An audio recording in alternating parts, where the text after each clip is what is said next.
Alright, stand by. Okay, recording on 5, 4, 3. Yeah, good morning, Dr. Ravi. Good morning. And welcome to OUM, welcome to iRadio. And this is our segment on where we interview our learners. And so, can you tell us about yourself? Yeah. Start with your full name, perhaps. Yeah, I mean, my full name comes with my father's name first. Yeah. So my full name is Purushothaman Ravichandran, but my actual name is Ravichandran. I've been living in Malaysia for the past 17 years. I'm basically from India. I'm an Indian citizen. And I've been working here in higher education institution for the past almost 17 years, ever since I landed up in Malaysia. So, which part of India are you from? I'm from South India. I'm bred and buttered from Chennai. Chennai. Yeah. Okay. And then in 2002, there was an interview conducted by the Inti College, which allowed me to land up in Malaysia and start up my career in Malaysia. Oh, in 2002? Yeah. How old were you then? I mean, I was like 38 and now I'm 54. Yeah. Okay. And ever since then you've been I'm attached with higher education institutions. Yeah. Were you already married then? Yes, of course. Yeah. I was married and I had a daughter then, and now I'm having a grandson now. Oh, that's great. So how many children have you? I got only one daughter, and she's now 28 years old, and she's in India. She graduated from Malaysia and she did her biotechnology degree from Nottingham University, Sydney. And then she was working with University of Malaysia for 1 year, and then she moved to India. I see. So, doctor, you have just graduated. You have just attained your PhD here. Yeah, yes. And the convocation was just about 2 months ago. Yeah, yes, you're right. Yeah. So, what was that? What was your PhD in? Okay. So my PhD was in information technology, and I did complete research on student modeling. It is a model which is purely meant for integrating with the intelligent tutoring system. So I think you should have heard about MIMOS, a company in Malaysia, and they are into this student modeling as well. So my research was primarily focusing on how to classify these students and then how to bring them to one convergence wherein that entire modeling could be adopted in the intelligent tutoring system. So that was a very profound research. Were you in direct contact with MIMOS during the course of there your have been PhD? few opportunities for me to actually go and meet them, but the circumstances did not allow me because I was quite busy at the time. Perhaps at a later time, I think I should go there. Yeah. Did you then use any of the tools in MIMOS for the development of your model? Yes, that's a good question actually. But you see, the entire model has been submitted to various educational institutions for them to explore and adopt into their curriculum. So what happens is, as an initiative, I've shared this with my sister concern where I am working. They are into this IT business as well. So they are looking as to how to promote this as an educational product. I have also communicated with the Commonwealth of Learning about my development of model, and they were also pretty much keen to see and explore as to how to contribute this findings to the society.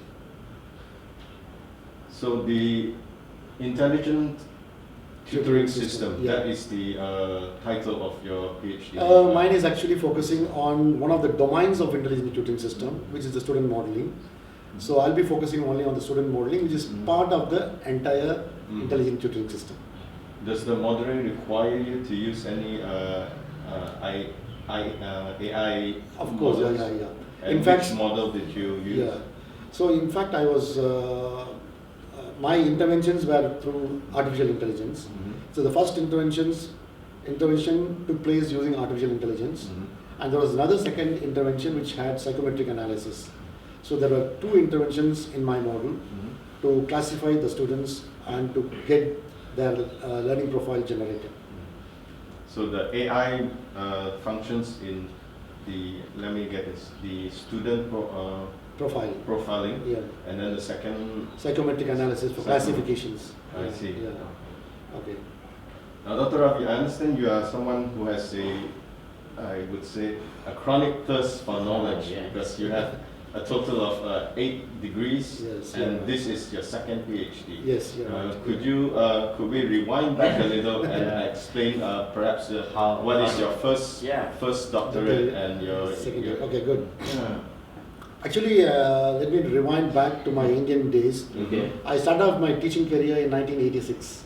1986. Okay, 1986, I was a teacher in a primary school, and that's when I had my BSc in mathematics. So my first degree was in BSc mathematics, and then I moved on. I got my B.Ed, then I went to M.Ed, then I did my M.Phil, then Master in the Computer Application. Then I slowly moved on to PhD level, wherein I took my first PhD in a university in Tanjung in 2010, a famous educational university it was, and I took in the field of education, and I successfully completed in the year 2010, majoring pedagogical leadership. So that again, my title was empowering the secondary school teachers in using the web tools. So I had a very challenging research carried out throughout the para state, wherein I have to visit 261 schools, SMK schools.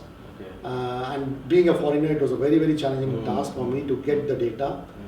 Personally took a car, I drove across all these schools, and I met the Guru Kanan there and tried to distribute the survey questionnaire. Okay. So that was a very, very challenging. But it must have been fun traveling. Yes, the yes, country. I managed to visit a lot of schools then. Did you visit every state? I would not say every state, I mean every school, but Mm. I had at least visited 60% of the entire population of my research.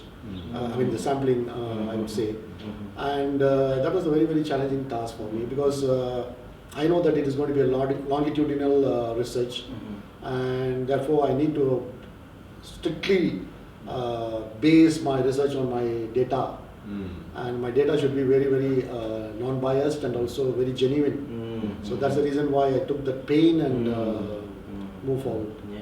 And the most interesting fact is my entire PhD framework was sold to a Saudi Arabian company. Oh wow. So at the end of my 2010 research, this company came out and they said they were very much interested in my framework, and they adopted my framework, and I was paid for it.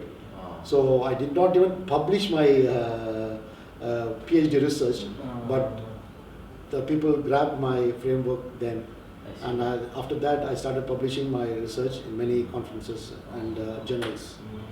That's how it motivated me to do my second PhD. And I was always with the OEM, because I was a part-time facilitator here, and I used to mingle with all the professors and lecturers here, and I would see the facilities what the OEM could offer me. Then I thought, okay, why not I do my second PhD in IT, because anyway I've been an IT lecturer for almost 30 years. So that's how I landed up in OEM.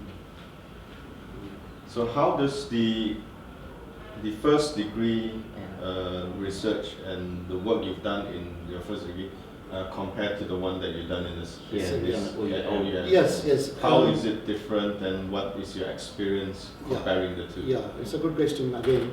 The first PhD was more relevant to the educational theories and concepts, wherein though I was a pedagogical, so to say, expert, but the theories and how those theories are imbibed into the online teaching and blended learning, flipped classroom, all these things were lagging in my expertise. So in my first PhD, all this experience were mounted, because I learned these theories, concepts, models, and that made me to become a more efficient teacher and also a teacher trainer. In fact, from 2010, I was no more a teacher. I took a U-turn. I became a teacher trainer. Okay. So that PhD was the one which made me to move towards the next level. And as I moved forward, I found that my PhD in the first one was empowering the secondary school teachers in using the web tools. But my entire lifetime I had been a lecturer in IT. So I thought, why don't we have something connected, and did think of doing my second PhD. And that's when I came out with this artificial intelligence concept, and which was very, very current to my research at that time when I started off my second PhD in 2014-15. And I was exploring and reading a lot of journals then, and I thought I am in the right track. That's when I met some of the professors in OEM, and also your Vice Chancellor. And they were the ones who motivated me to do my second PhD. And finally I was here with all the strength and support to start off my PhD here.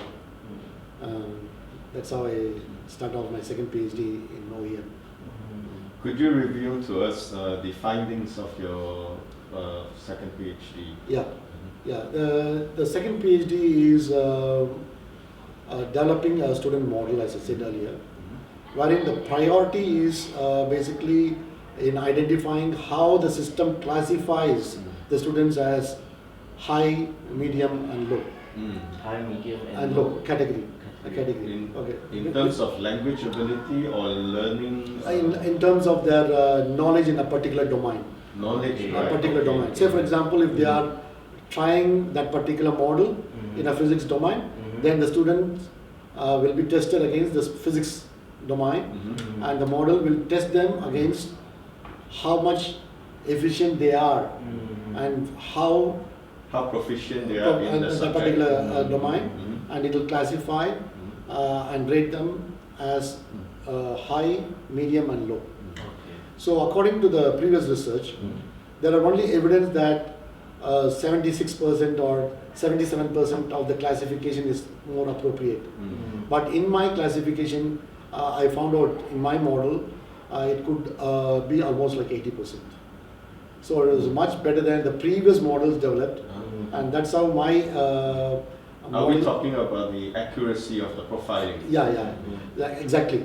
The accuracy of the profiling was only to an extent of 76 to 77 roughly, but mine was almost like 80%, 79.9% accurate results of classification, and I had 2 interventions to justify that particular findings. So this actually inspired even the examiners actually who are sitting in my panel, and they were pretty much okay with that findings, and that's how I ended up getting my second PhD in IT. So what can the university do with this information that they have?